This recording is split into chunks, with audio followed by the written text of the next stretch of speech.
place. Prends la place dans mon cœur. Prends la place. Prends la place. Prends la place. Prends la place. Prends la place dans mon cœur. Prends la place. Prends la place. Prends la place. Prends la place. Prends la place. Dans mon cœur. Sois le maître. Sois le maître. Sois le maître. Sois le maître. Sois le maître de ma vie. Sois le maître de ma vie. Sois le maître. Sois le maître. Sois le maître. Sois le maître. Sois le maître de ma vie. Remplis ma vie. Remplis ma vie. Remplis ma vie. Remplis ma vie de ta gloire. Remplis ma vie. Remplis ma vie. Remplis ma vie. Remplis ma vie. Remplis ma vie de ta gloire. Remplis ma vie. Remplis ma vie. Remplis ma vie de ta gloire. Remplis ma vie. Remplis ma vie. Remplis ma vie de ta gloire. Tu vas mettre la main sur le cœur et tu vas dire à Dieu, Seigneur Jésus, merci de disposer mon cœur à l'écoute de ta parole. Que tout en moi fasse silence afin de recevoir de toi. Que toute distraction soit arrachée de mon cœur afin que je sois connecté à ton message au nom de Jésus. Amen. Acclame le Seigneur. Tu peux, s'il te plaît, rester debout. Nous allons ensemble écouter la parole du Seigneur dans le livre de Zacharie. On va rester debout, on va prendre nos Bibles. Prends ta Bible dans Zacharie chapitre 4. C'est un texte que tout le monde connaît, que Dieu a mis à mon cœur. Chapitre 4, le verset 1 à 10. On peut aller, vas-y ma fille. Zacharie 4, le verset 1 à 10. Je lis la parole de Dieu. Vas-y. L'ange qui me parlait revint. Et il me réveilla comme un homme que l'on réveille de son sommeil. Il me dit, oui. Que vois-tu? Je répondis, je regarde et voici, il y a un chandelier tout en or, surmonté d'un vase et portant 7 lampes, avec 7 conduits pour les lampes qui sont au sommet du chandelier. Et il y a près de lui 2 oliviers, l'un à la droite du vase et l'autre à sa gauche. Et reprenant la parole, je dis à l'ange qui me parlait, que signifient ces choses, mon Seigneur? L'ange qui me parlait répondit, ne sais-tu pas ce que signifient ces choses? Je lui dis, non, mon Seigneur. Alors il reprit et me dit, c'est ici la parole de l'Éternel adresse à Zorobabel. Ce n'est ni par la puissance, ni par la force, mais par mon esprit, dit l'Éternel des armées. Oui. Qui es-tu, grande montagne devant Zorobabel? Tu seras aplani. Il poserait la pierre principale au milieu des acclamations. Grâce, grâce pour elle. La parole de l'Éternel me fut adressée en ces mots. Les mains de Zorobabel ont fondé cette maison et ses mains l'achèveront. Et tu sauras que l'Éternel des armées m'a envoyé vers vous. Car ceux qui méprisaient le jour des faibles commencements, des faibles commencements, se réjouiront en voyant le nouveau dans les mains de Zorobabel. Amen. On arrive au verset 10. Amen. Est-ce qu'on peut acclamer le Seigneur? Gloire à Jésus.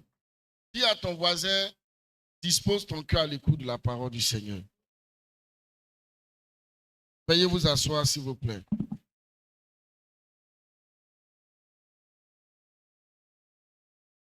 Voici un texte qui est tiré dans le livre de Zacharie, qui est un livre prophétique, un livre de l'Ancien Testament, écrit certainement par un scribe qui a suivi le ministère du prophète Zacharie. Et ce livre-là est écrit environ 6 siècles avant Jésus-Christ. 6 siècles avant Jésus-Christ. Amen. Et au chapitre 4, nous avons un texte où dans ce texte-là, un ange apparaît à Zacharie et il lui dit un certain nombre de choses. Amen. Mais je voudrais donc vous placer dans le contexte dans lequel se trouve le texte que nous sommes en train de lire ce matin. Alléluia. Nous voyons dans ce texte que Zacharie va avoir une vision. Il va voir un chandelier qui a 7 coupes. Et autour de ce chandelier, donc de part et d'autre, à gauche, à droite, on a quoi? 2 oliviers. Amen. Et l'ange lui montre la vision et il demande à l'ange qu'est-ce que cela signifie, n'est-ce pas? Et l'ange lui dit, toi tu ne connais pas ces choses. Il dit non, Seigneur. Et l'ange lui donne l'explication. Il dit, c'est ici la parole de l'Éternel. Ce n'est ni par la force, ni par la puissance, mais par mon esprit. Alléluia. Que cette montagne sera aplanie. Qui es-tu devant Zorobabel? Et la deuxième parole qui sort est le fait que Dieu dit encore à Zacharie, ne méprisez pas les faibles commencements. Ce que la main de Zorobabel a fondé, sa main aussi l'achèvera. Voici de façon substantielle ce que le texte nous présente. Amen. Maintenant, le contexte c'est lequel? En fait, le prophète Zacharie est contemporain aux prophètes âgés, qui sont des prophètes qui ont prophétisé après le retour d'Israël de quoi? De la Babylone. Parce que vous savez qu'Israël a été déporté en Babylone. Amen. Et après avoir fait 70 ans à Babylone, ils vont faire quoi? Ils vont retourner chez eux. Amen. Donc, dans le défi de retourner chez eux, il y a 3 challenges. Le premier challenge est de croire qu'en Israël, il y a encore de l'espoir. Qu'en Israël, il y a encore de la vie. Le deuxième challenge était important de rebâtir les murailles de Jérusalem. Et le troisième challenge était de bâtir le temple de l'Éternel. Voici les 3 challenges pour Israël après le retour de l'exil babylonien. Alléluia. Maintenant, le texte dans lequel nous sommes touche au challenge de la reconstruction du temple. Amen. Parce que le Zorobabel, donc la Bible parle, il était gouverneur de Juda. Et le temple qui doit être rebâti est le temple qui se trouve où ça? À Jérusalem. Alléluia. Donc ne soyez pas donc étonnés que le nom de Zorobabel sorte. Et quand la Bible dit, qui es-tu grande montagne? En fait, la montagne là, c'est les obstacles, les challenges qui sont devant Zorobabel, La difficulté pour lui de faire quoi? De rebâtir le temple. Alléluia. Est-ce que le contexte, la prophétie, comment est-ce bien comprise? Alléluia. Le contexte, c'est qu'ils sont en train de revenir de l'exil. Le contexte, c'est que Zorobabel, en tant que gouverneur, a entrepris de rebâtir le temple. Il fait partie de l'un des challenges après l'exil. Amen. Mais en reconstruisant le temple, ils vont rencontrer des difficultés. Et c'est en rencontrant les difficultés que Zacharie le prophète va venir pour apporter un message au peuple, pour leur donner l'espoir de continuer le travail.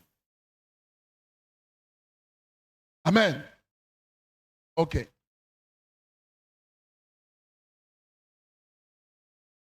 Si quelqu'un est avec moi qui suit très bien, tu me dis Amen ou bien. Dis-moi Amen encore bien. Alléluia. Le thème que je veux donner à ce texte que nous allons partager donc dans Zacharie 4, du verset 1 au verset 10, est le Dieu de l'accomplissement. Alléluia. Le Dieu de l'accomplissement. Dis-moi ça fort et bien. Le Dieu de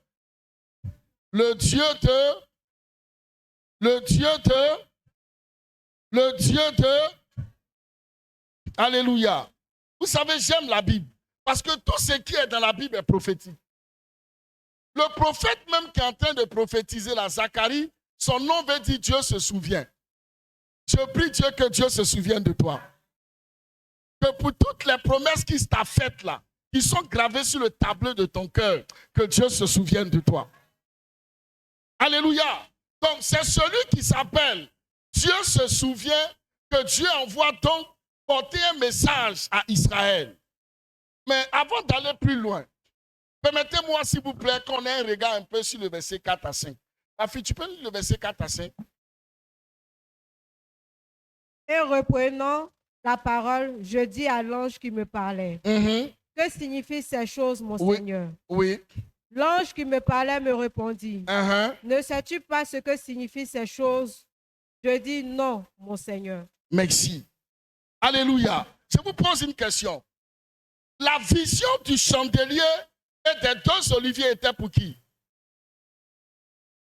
Était pour Zorobabel et ensuite pour Zacharie lui-même le prophète. Et peut-être par extension pour le peuple en général. Alléluia. Mais le prophète lui-même Zacharie, qui est en train d'avoir la vision, ne comprend pas la vision que Dieu lui donne.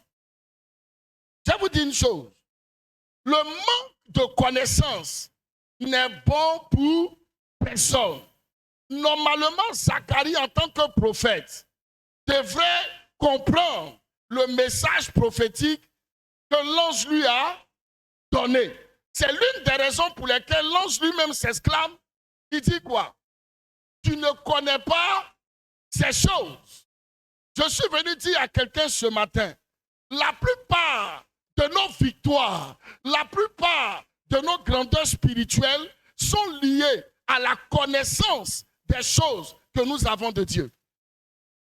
Plus vous savez de Dieu, plus vous connaissez de Dieu, cela élève non seulement votre autorité, mais vos victoires dans le règne spirituel. C'est pourquoi la Bible dit en Osée 4:6, mon peuple est détruit par faute de connaissance. Si l'ange n'avait pas donné l'explication à Zacharie, Zacharie n'aurait pas compris ce que c'est que le chandelier et les deux oliviers. Entre-temps, pour Dieu, il a déjà parlé. Entre-temps, pour Dieu, il a déjà donné le message. Je suis venu dire à quelqu'un ce matin que tu puisses grandir dans la connaissance. Ton amen est faible, hein? Je dis que tu puisses grandir dans la connaissance. Mais si nous nous arrêtons seulement à Osée 4, verset 6, en disant que mon peuple est détruit par faute de connaissance, tout le verset n'est pas complet. Quand vous poursuivez dans le texte, la Bible dit parce qu'ils ont refusé la connaissance. Écoutez-moi, aujourd'hui la parole de Dieu est ouverte pour tout le monde. La Bible ne coûte pas cher. De toute façon, tu es vêtu là. Tu coûtes plus cher qu'une Bible dans une librairie chrétienne. Mais la plupart des chrétiens n'achètent pas de Bible. Ils ne cherchent même pas à avoir une Bible, à la fouiller et à la connaître. Mais ils sont toujours sur TikTok. Ils sont toujours sur Facebook.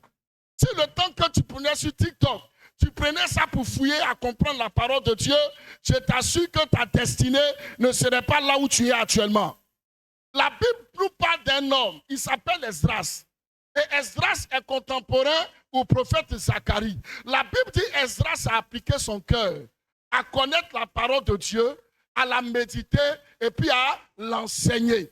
Et ce qui a fait d'Esdras un homme élevé devant le trône de Dieu. Je prie Dieu ce matin qu'on ait dans cette église, dans ce peuple-là, des hommes qui fouillent la parole de Dieu, qui étudient la parole de Dieu, et que cette connaissance les élève, les positionne et les fasse asseoir au milieu des dignitaires dans le règne spirituel. Alléluia. Tu ne peux que dominer lorsque tu as de la connaissance. L'affaire de Dieu, ce n'est pas une affaire de bruit. Ce n'est pas une affaire de prêchi-prêcha. C'est une affaire de connaître ton Dieu et de marcher dans les choses qu'il te demande. C'est pourquoi l'apôtre Jean va dire ceci. Nous sommes dans le véritable et nous avons connu le véritable. Écoutez-moi les amis, vous allez voir qu'il y a beaucoup de personnes qui vont vous dire, hier j'étais chrétien, aujourd'hui je suis devenu tant. Hier j'étais ceci, aujourd'hui j'ai laissé la foi chrétienne pour embrasser une autre foi. Vous comprenez que il se disait chrétien, mais il n'avait aucune profondeur dans les choses de Dieu. Tu ne peux pas connaître Adonai, connaître Jésus-Christ de Nazareth, le mystère caché des temps anciens, et puis aller embrasser une autre foi. C'est comme si tu quittes un grand quartier pour aller dans un petit quartier. Le problème est la révélation. Le problème est la compréhension. Je prie Dieu que tu deviennes profond, que tu ne restes pas en surface, que tu ne restes pas sur la rive, mais qu'il y ait des chrétiens de profondeur. Tous un voisin, si tu l'as dit, lui, va en profondeur.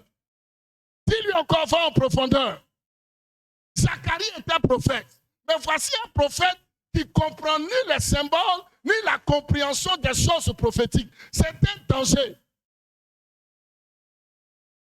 Alléluia. Et quand on dit enseignement, vous ne verrez aucun chrétien. Mais si vous dites temps de prière et de délivrance, tout le monde va venir. Écoute-moi, si tu ne comprends même pas pourquoi on te délivre, 100 fois on va prier pour toi, 100 fois le problème sera encore dans ta vie. Ton gros problème, c'est parce que tu n'as pas la connaissance. Sinon, il y a certains problèmes que toi-même tu aurais géré ça à la maison avant de venir ici. Alléluia. Les chrétiens n'aiment pas la connaissance. Voici un prophète qui ne sait rien. Il voit un chandelier, il voit 2 oliviers. Il ne sait pas ce que ça veut dire. Il a fallu l'ange pour que l'ange lui dise quoi. Il lui dit, ça symbolise quoi, ma fille? Lis-nous ça, le verset 6 à 7. Alors il reprit et me dit, c'est ici la parole que l'Éternel adresse à Zorobabel. Oui. Ce n'est ni par la puissance. Ce n'est ni par la puissance. Ni par la force. Ni par la force. Mais c'est par mon esprit, dit l'Éternel des armées. Alléluia. Laissez-moi présenter un peu le symbole. Quand vous voyez un chandelier ouvert sur 7 branches, et puis les 7 branches-là servent à faire quoi? À mettre des lampes là-dessus. Mais le chiffre 7 n'est pas mis là pour rien. Amen. Déjà, vous allez voir dans la fin du verset 10, on va dire que c'est les 7 yeux de l'Éternel qui parcourent toute la terre. C'est ça, non? Maintenant, suivez-moi. Les 7 chandeliers. Et vous voyez que les 7 chandeliers sont ouverts. 7, mais ils sont tous liés jusqu'à la tige principale. Et vous allez voir à côté, il y a 2 oliviers. C'est ça, non? Je prie Dieu que on puisse démarrer, qu'on ait notre écran pour pouvoir souvent mettre ce genre de choses pour qu'on comprenne mieux. Ça là, quand vous voyez un chandelier, vous voyez ouvert sur 7 branches, cela représente la présence de Dieu. La présence de Dieu. L'olivier est le symbole de quoi? De l'esprit. Donc, c'est Dieu présent, mais par son esprit. C'est pourquoi il dit, ce n'est ni par la puissance, ni par la force, mais par mon esprit. Est-ce que vous savez que la plupart des gens ont compris ça comme une affaire de... ce n'est ni par la puissance des autres, ni par la force des autres, mais c'est par l'intervention de l'Esprit de notre Dieu. Est-ce que vous me comprenez? La plupart des gens interprètent ce texte comme si il y avait une certaine adversité. Donc ce n'est ni par la puissance de l'adversité, ni par la force de l'adversité, mais par la puissance de Dieu que ce problème sera résolu. Mais ce n'est pas ça la bonne compréhension. Quand Dieu dit ce n'est ni par la puissance, ni par la force, vous pouvez remplacer la force là par l'autorité. Donc ce n'est ni par la puissance dunamis, ni par l'autorité que cette affaire sera résolue, mais pas mon esprit. Mais la question la voici. C'est la puissance de qui et c'est l'autorité de qui? Oui, ma fille? Donnez-lui un micro, s'il vous plaît. Je vais vous envoyer loin ce matin. Hein? Donnez-lui le micro.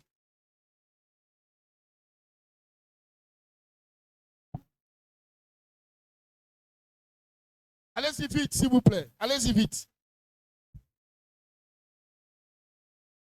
Ce n'est ni par la puissance et la force de Zorobabel. Ce n'est ni par la force et la puissance de Zorobabel. On peut acclamer le Seigneur pour. Alléluia. Parce que Zorobabel était une autorité. Il était gouverneur de la ville. Donc, à partir de ce moment-là, juridiquement, il a tout le droit de reconstruire le temple de Jérusalem. Et ce sont des adorateurs. Donc, ils ont tout le droit de rebâtir les villes. Ce n'est ni par la puissance, c'est-à-dire même s'ils ont les moyens. Les moyens, là, ce n'est pas ça qui va bâtir le temple. Maintenant, pourquoi Dieu leur signifie ça? Écoutez-moi. La Bible dit que nous sommes des dieux. C'est ça, non? Qui sait ça au moins? Merci. Nous sommes des dieux. Cependant, nous mourons comme des simples hommes. Ok. Donc, écoutez-moi très bien. Il existe des niveaux et des dimensions où Dieu n'a plus besoin que le Dieu qui est en toi la réagisse. Vous savez, dans le livre de Luc chapitre 19, le verset Luc chapitre 10, le verset 19, pardon, Jésus va dire au verset 18, je voyais Satan tomber comme un éclair. Au verset 19, il va dire, voici, je vous ai donné le pouvoir de marcher sur les serpents et sur toute la puissance et rien ne pourra vous nuire. Maintenant, suivez-moi. Ça, c'est Christ nous ayant donné le pouvoir. Ce qui voudrait dire qu'il y a des situations dans notre vie où Dieu ne va pas venir combattre pour nous. Il nous a donné le pouvoir de pouvoir faire quoi? La différence ou de combattre. Maintenant, là où je vais vous amener, c'est quoi? C'est qu'il y a certains niveaux, il y a certains combats, il y a certaines batailles où Dieu ne veut même pas que le pouvoir qu'il t'a donné là, l'autorité qu'il t'a donné là, vienne faire quelque chose dans l'affaire.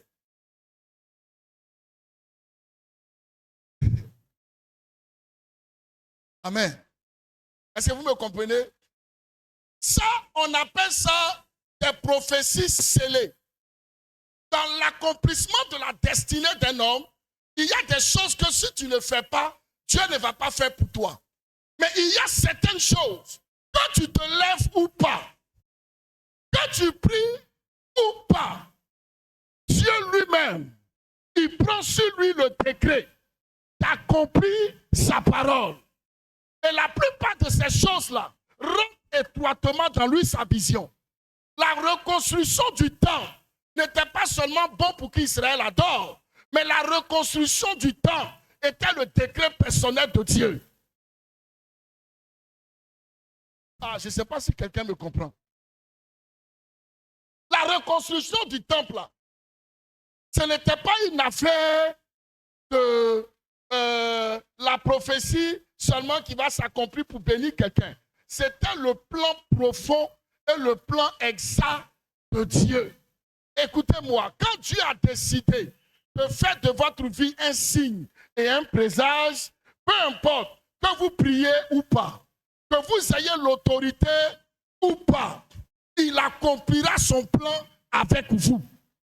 Et c'est ce qui fait que souvent, il y a des chrétiens qui ne comprennent pas ça, ils sont choqués. Ils vont dire, mais la soeur, elle ne prie pas beaucoup. Le frère, il ne fait rien. Mais pourquoi Dieu le lève? Pourquoi Dieu le bénit? En fait, ce qui est en train de lui arriver là ne dépend ni de la puissance, ni de son autorité, mais de par le Saint-Esprit. Je suis en train de dire à quelqu'un, tu vas entrer dans une saison où ça ne sera pas le niveau de ta prière, ça ne sera pas le niveau de ta puissance, ça ne sera pas le niveau de ta connexion, mais Dieu l'aura décidé lui-même. Depuis le trône de Dieu, il lèvera son armée, il lèvera sa puissance, il lèvera son autorité, il imposera sa parole, il imposera sa volonté, il imposera sa puissance, il imposera son plan. Et personne ne pourra résister, personne ne pourra combattre, personne ne pourra freiner parce que ça vient de Dieu. Et ce qui vient de Dieu, personne ne peut l'arrêter. Je ne sais pas si je parle à quelqu'un, mais que la main de Dieu commence à bouger avec toi, ce n'est ni par la force, ce n'est ni par ton autorité, mais par le Saint-Esprit. Alléluia. Mais oui, les amis. Il y a des choses pour lesquelles il appartient à nous de le faire. La Bible dit, et c'est David qui dit, dans le psaume 119, le verset 147, il dit, je devance l'aurore et je crie. J'espère en quoi? En tes promesses. C'est-à-dire, il y a des choses que nous devons faire. Mais il y a un certain niveau dans l'alliance avec Dieu, où ce n'est ni tes prières, ce n'est ni ton affaire de je prends autorité avant le lever du soleil. C'est Dieu lui-même qui se lève. La Bible dit au commencement, où il y avait un chaos, la terre n'avait ni de forme et rien ne se passait. Mais il y avait quelque chose. La Bible dit, l'Esprit de Dieu se mouvait au-dessus des eaux. Même quand rien n'est fait, même quand tu ne te lèves pas, l'Esprit de Dieu se met encore toujours. Et la main de Dieu se lèvera pour quelqu'un. Même si tu es faible, sa main se lèvera. Même si tu es déconnecté, sa main se lèvera. Même si tu as été arrêté, sa main se lèvera. Même si tu as été freiné, sa main se lèvera. Et personne ne peut arrêter. Alléluia. Il y a des prophéties comme ça. On les appelle les prophéties scellées.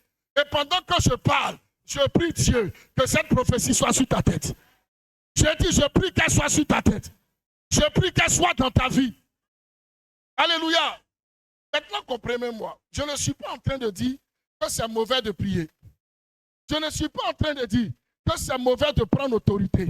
Mais je dis, il y a des choses, quand Dieu décide de le faire, ce n'est ni ta puissance, ce n'est ni ton autorité, ce n'est ni ton parler en langue. C'est Dieu lui-même qui se lève. Et quand il se lève, il n'a point d'adversaire en face de lui. Parce que c'est sa volonté qui s'accomplit. Aucun sorcier, aucun lien de famille, aucune puissance des ténèbres ne peut s'arrêter quand Dieu s'est levé. Croyez-moi, quand Dieu s'est levé, c'est terminé. Alléluia. Quand la Bible dit grande montagne, dis à ton ami grande montagne. Dis encore grande montagne. Laissez-moi vous présenter un peu la grande montagne. Je vous ai dit, c'était les ennemis de qui? Est-ce que le projet appartient à Zorobabel? Le projet appartient à Dieu. C'était les gens qui s'opposaient à la construction du temple. Allons-y, Esdras chapitre 5, le verset 3 à 4.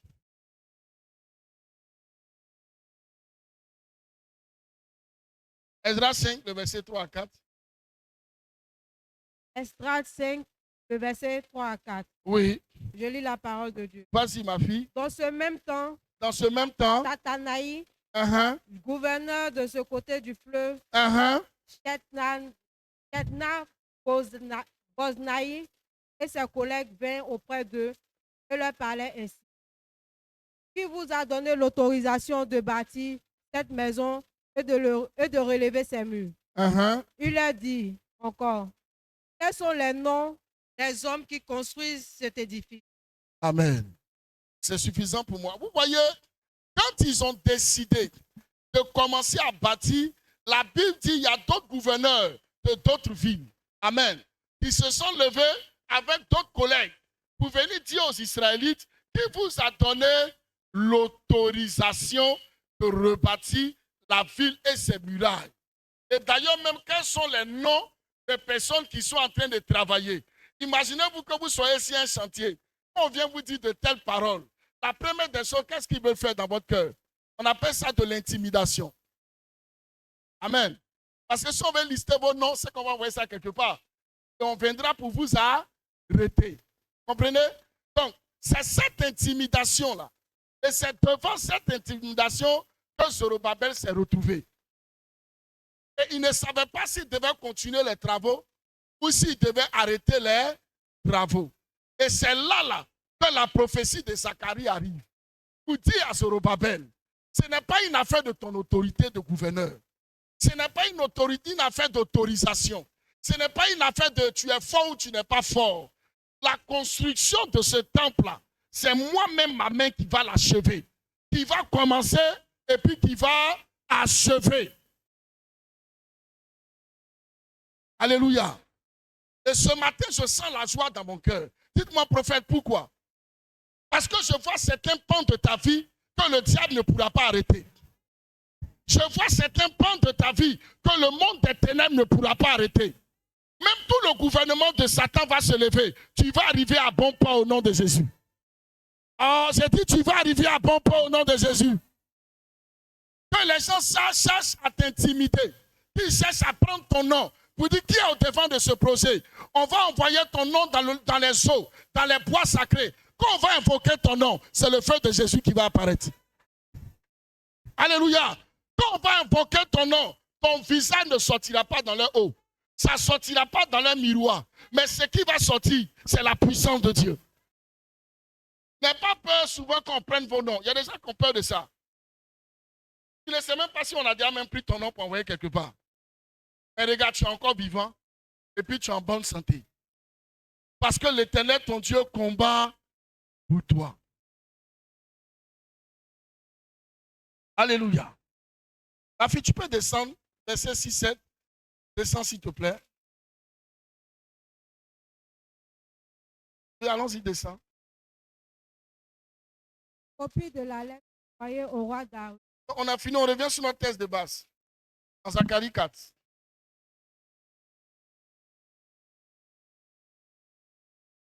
Zacharie 4 au verset 6. Alors il reprit et me dit, c'est ici que l'Éternel adresse à Zorobabel. Oui, ce n'est ni par la puissance, ni par la force, mais c'est par mon esprit, dit l'Éternel des armées. Oui. Qui es-tu, grande montagne, devant Zorobabel? Tu seras aplani et tu poseras la pierre principale au milieu des acclamations. Alléluia. Qui es-tu, grande montagne, devant qui? Devant Zorobabel. Il y a un mystère que je veux vous révéler là. Écoutez-moi. Quand vous portez en vous l'accomplissement des desseins et du plan de Dieu, Dieu lui-même est déjà tellement grand qu'il préfère faire de vous son représentant. Est-ce que quelqu'un me comprend? Cette bataille-là, il lui-même dit que ce n'est ni par la force, ni par la puissance, mais par son esprit. Donc normalement, il devrait dire, qui es-tu, grande montagne, devant l'Éternel? Mais il dit, qui es-tu, grande montagne, devant Zorobabel? Parce que Zorobabel est la personne que Dieu a choisie pour réaliser le projet. Est-ce que vous me comprenez?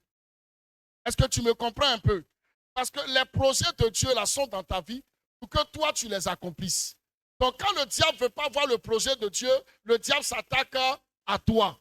Et quand Dieu aussi veut que le projet s'accomplisse, Dieu dégage aussi tout sur ton chemin pour que la volonté du Père s'accomplisse. Maintenant, je suis en train de dire à quelqu'un, qui est les problèmes? Qu'est-ce que les problèmes qui t'ont résisté hier sont au devant de toi quand l'Éternel a décidé aujourd'hui de mettre fin au problème? Alléluia.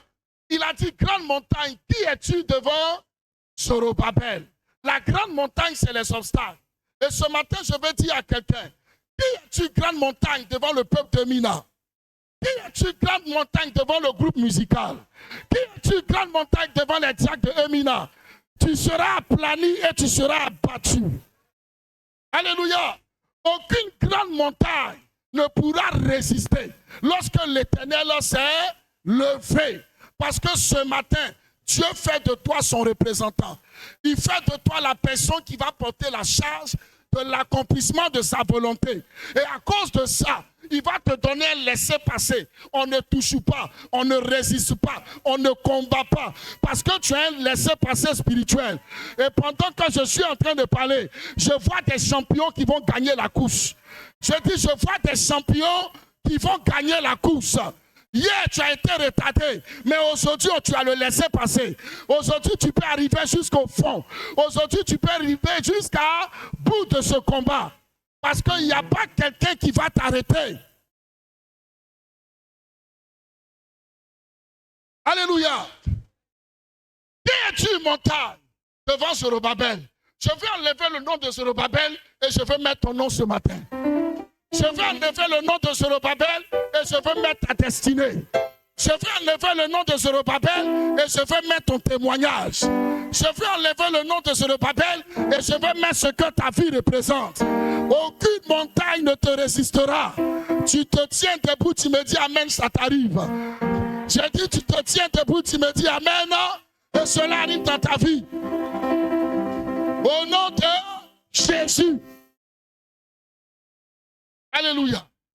Veuillez vous asseoir s'il vous plaît. Qui es-tu, grande montagne?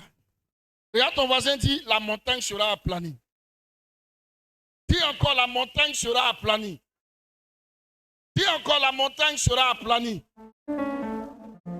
Alléluia. Il y a un verset qui me plaît dans le verset, c'est un parti. La Bible dit, il posera la pierre principale au milieu des acclamations. Est-ce que vous savez que souvent, le diable, il n'a pas de problème souvent pour vous laisser commencer. Mais là où il veut mettre la honte sur vous, là, c'est au milieu des travaux. Il fait tout pour que la chose reste bloquée. Et qu'on dise que c'est une maison inachevée. Mariage inachevé. Travail inachevé. Voyage inachevé. Il y a des voyages, tu fais ton visa, tout. Tu arrives dans le pays et puis on te rapatrie. C'est un voyage inachevé. Et ça, là, ça fait plus mal que si tu n'avais pas eu ton visa. Est-ce que vous me comprenez? Parce que tu as dit au revoir à tout le monde. Tu as fait don de tes habits. Tu as même dit, si j'arrive là-bas, tu seras la première personne que je vais appeler. Mais les gens sont étonnés, c'est avec le numéro de Côte d'Ivoire que tu les appelles encore. Parce qu'on t'a rapatrié. J'ai dit, cela n'arrivera pas dans ta vie. J'ai dit, ça n'arrivera pas dans ta vie. Ce que tu as commencé, tu l'achèveras. Les fiançailles que tu as commencé, ça va finir dans un mariage. J'ai dit, le voyage dont tu as commencé les papiers, ça va finir dans un voyage. Tout ce que tu as commencé, tes mains là achèveront. Tu as commencé les sous-bassements de ta maison. J'ai dit, tu vas arriver au pion. Tu vas mettre la toiture. Tu vas inaugurer la maison. Tu me dis Amen bien, non? J'ai dit Amen bien, non? Tu vas achever la maison. Tu vas achever au nom de Jésus. Vous savez, il y a des gens, on les appelle, hein? On dit c'est monsieur Temps, on dit oui. Votre CV a été retenu. Vous venez, on fait un entretien, on dit bon, vous commencez mardi. Tu arrives et on dit mais c'est quel nom? Tu dis ton nom, on dit ah, on s'est trompé. Ça ne va jamais arriver sur ta destinée. Je dis ça ne va jamais arriver sur ta destinée. Ça ne va jamais arriver. Il y a des moments, les gens t'appellent, on te dit même que tu as eu le marché. C'est ça, non? Et puis on te dit, c'est lundi que vous commencez. On va vous faire une avance et vous allez finir le projet. Lundi arrive, on ne t'appelle pas. Mardi arrive, on ne t'appelle pas. Je te dis ce matin-là, tu es sorti de cette zone. Je dis, tu es sorti de cette zone. Quand tu commences, tu achèves. Quand tu commences, dis-moi, quand je commence, j'achève. Quand je commence, j'achève. Et vous savez, il y a un geste pour ça, on se tient debout. Lève-toi avec moi, s'il te plaît. Dis, quand je commence, quand je commence, quand je commence, quand je commence, quand je commence, quand je commence, je vais vous encourager pour faire comme moi. J'ai dit, quand je commence, quand je commence, quand je commence, est-ce qu'on peut acclamer Jésus? Tu commences et tu achèves.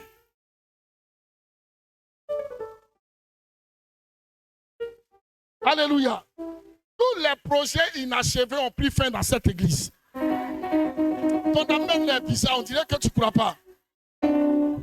J'ai dit, tous les projets inachevés sont terminés.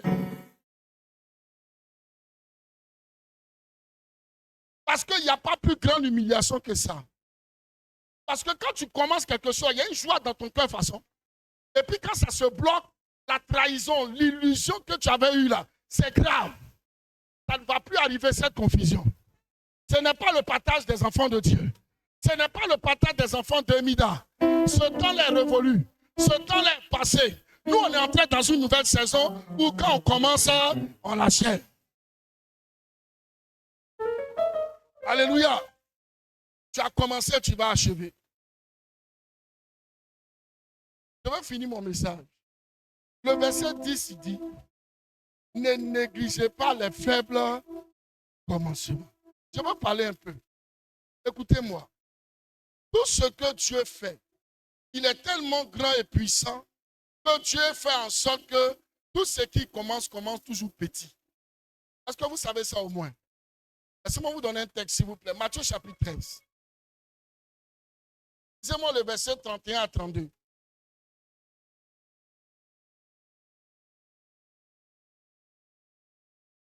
Matthieu chapitre 13.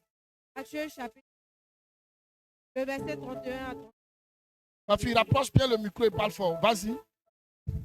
Il leur proposa une autre parabole. Il leur proposa une autre parabole. Et il dit, le royaume des cieux est semblable à un grain de sénévé. C'est semblable à quoi? Un grain de sénévé. Ouais, je t'arrête là-bas. Hein. Le grain de sénévé, c'est quoi? C'est les grains de moutarde. Et les grains de moutarde sont les grains les plus petits. En tout cas, font partie des grains les plus petits au monde. Amen. Poursuis, ma fille. Un homme a pris et semé dans son champ. C'est la plus petite de toutes les semences. Mais quand il a poussé, il est plus grand que les légumes et devient un arbre. De sorte que les oiseaux du ciel habitaient dans ses branches. Amen. Il a dit que le royaume des cieux est semblable à un grain de sénévé, qui est comme une petite sémence. Mais quand on l'a sémé, cette petite sémence-là devient plus grande que les légumes, que les autres plantes. Et son arbre devient tellement grand que son arbre devient un refuge pour les oiseaux du ciel. Je suis venu pour dire à quelqu'un, ce que tu as commencé petit là, il y a la main de Dieu dedans. Il ne faut pas négliger ce que tu as commencé petit. Parce que tout ce qui commence petit là, ça vient de Dieu. Et quand Dieu commence quelque chose, ça commence toujours petit. Même si les autres personnes ne croient pas en toi, toi, il faut croire en toi. Même si ton entourage ne croit pas en toi, toi, crois en ce que tu as commencé. Écoute-moi, ce que tu as commencé petit va commencer à grandir. Ça va devenir fort, ça va devenir puissant, ça va devenir grand et ça va devenir une source de bénédiction. C'est ça que la Bible dit, ça devient un abri pour les oiseaux du ciel. Petit que tu as commencé là, va commencer à nourrir plusieurs familles. Petit que tu as commencé là, va commencer à prendre la maison en charge. Petit que tu as commencé là, à cause de ça, parce que c'est devenu grand, on te respectera dans la famille, on te respectera dans la société, on te respectera dans ton quartier et on respectera ce que Dieu a fait avec toi. Alléluia. Ne perdez pas la vision parce que c'est petit. Ne perdez pas la vision parce que ça commence petit. C'est d'ailleurs parce que c'est petit que Dieu va s'approcher de ça. Parce qu'il prend les petites choses pour révéler sa gloire. Il ne prend pas les grandes choses. Parce que s'il prend les grandes choses, on ne verra pas sa gloire. Écoute-moi, les problèmes dans lesquels tu es actuellement là, tu es bien placé pour le miracle de Dieu. Tu ne m'as pas bien compris, attends, je viens. Je dis, les problèmes dans lesquels tu te trouves, et qui ont fait de toi quelqu'un de petit comme le grain de sénévé là. C'est ça même que Dieu veut. Parce que quand lui va s'approcher de ça, il va faire en sorte que tu deviennes comme un gros arbre. Et tu sauras que c'est lui qui t'a élevé. Tu proclameras ses bienfaits. Et tu diras que mon Dieu m'a pris de la poussière, il m'a fait asseoir dans la cour des grands. Est-ce que je parle à quelqu'un ce matin? Cette parole localise quelqu'un ce matin. Je dis, cette parole localise quelqu'un ce matin. Cette parole fait du bien à quelqu'un ce matin. Alléluia. Gloire à Jésus. Gloire à Jésus. Écoute-moi. Dernier peut-être de ta famille, mais le héros de demain. Quand tu ne m'as pas compris, je dis, dernier peut-être de ta famille, mais le héros de demain. Est-ce qu'on peut se tenir debout, s'il vous plaît?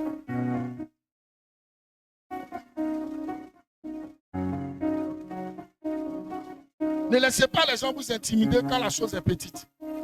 Non. Même si tu n'as pas de bureau, même si on ne connaît pas ton nom, même si tu ne fais pas direct sur Facebook, c'est rien. Même si 5 personnes ne te connaissent pas, c'est rien. Dieu te connaît. C'est suffisant. Tu vas dire avec moi, Seigneur Jésus, ce matin, je me lève avec ma foi, comme un grain de sénévé. Seigneur Jésus, ce matin, je veux m'adresser à cette montagne et lui dire, ce matin, tu n'as plus de force devant moi. Ce que mes mains ont commencé, mes mains l'achèveront. Grande montagne, c'est fini pour toi aujourd'hui. Tu seras aplani. Et plus jamais, je ne vais te croiser dans ma vie. Parce que Dieu s'est levé et il m'a dit ce matin, ce n'est ni par la puissance, ni par la force, mais par son esprit. Et ce matin, je m'abandonne entre ses mains afin que son esprit commence la délivrance et l'achève ce matin. Son esprit démarre l'action et l'achève ce matin. Merci Seigneur Jésus, parce que tu as commencé à travailler. Tu as commencé à travailler. Tu as commencé à travailler. Tu as commencé à travailler. Lève la main et dis avec moi, Seigneur Jésus, ce matin, toutes les montagnes qui avaient intimidé ma foi hier, tous les problèmes qui avaient effrayé ma destinée hier,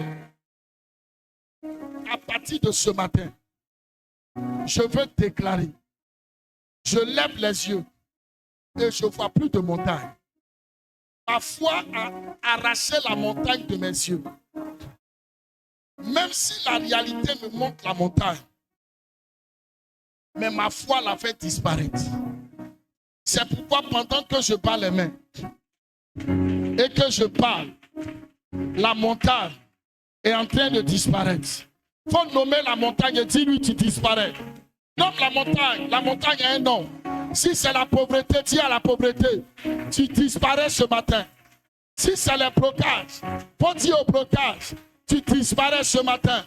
Je ne sais pas c'est quoi, ce qui représente la montagne. Si c'est le célibat, faut dire au célibat, tu disparais ce matin. Le brochakarabababa. Le brochakarabababa. Ah, je pensais qu'un homme, une femme de feu allait commencer à prier avec toute sa force. Je pensais que quelqu'un allait être déchaîné dans la prière ce matin. Faut te réveiller, s'il te plaît. Réveille-toi, réveille-toi, réveille-toi, réveille-toi. La montagne est en train de disparaître. La montagne est en train de disparaître. La montagne est en train de disparaître. La montagne est en train de disparaître. La montagne est en train de disparaître. Faut dire à la montagne, tu n'existes plus. Tu n'es plus là. Ce que j'ai commencé, je l'achève.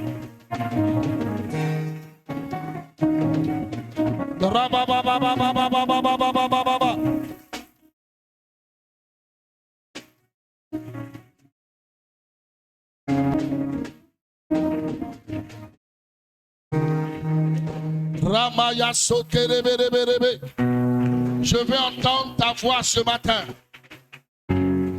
Est-ce que la voix d'un homme peut se lever? Est-ce que la voix d'une femme peut se lever? Est-ce que la voix d'un titan peut se lever? Dieu veut entendre ta voix ce matin. Dieu veut entendre ta voix ce matin. Dieu veut entendre ta voix ce matin.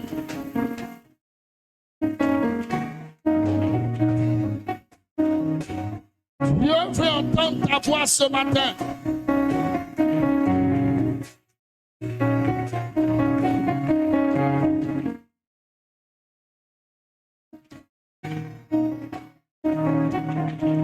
Il veut entendre ta voix. Quand tu es à la montagne, tu n'insistes plus. Tu n'es plus là. Chômage, tu n'es plus là. Stérilité, tu n'es plus là. Blocage, tu n'es plus là. Pauvreté, tu n'es plus là.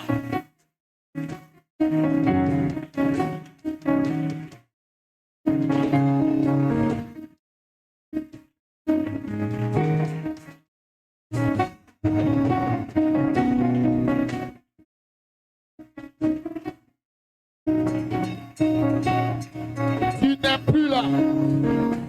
Il y a des choses qui sont plus là. Il y a des choses qui ne sont plus là. Il y a des choses qui ne sont plus là. Elles n'existent plus ce matin. Je dis, elles n'existent plus ce matin. Il y a des choses qui n'existent plus ce matin. Le blocage hier n'existe plus. Le blocage hier n'existe plus.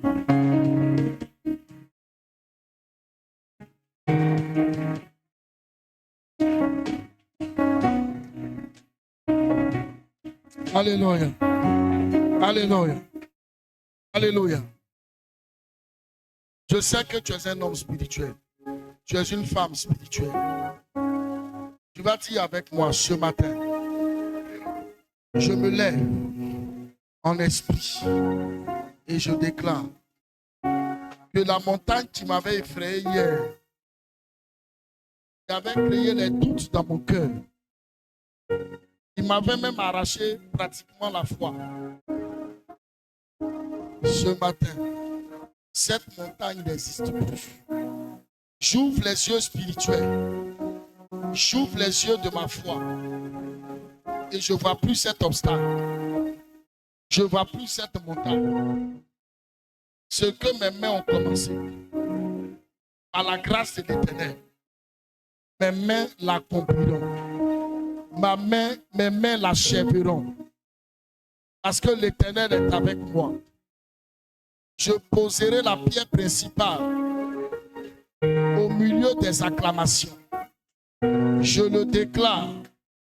Le faible accomplissement de cette entreprise, le faible commencement de cette entreprise n'est pas l'achèvement de l'entreprise, n'est pas l'achèvement du projet, n'est pas l'achèvement du travail.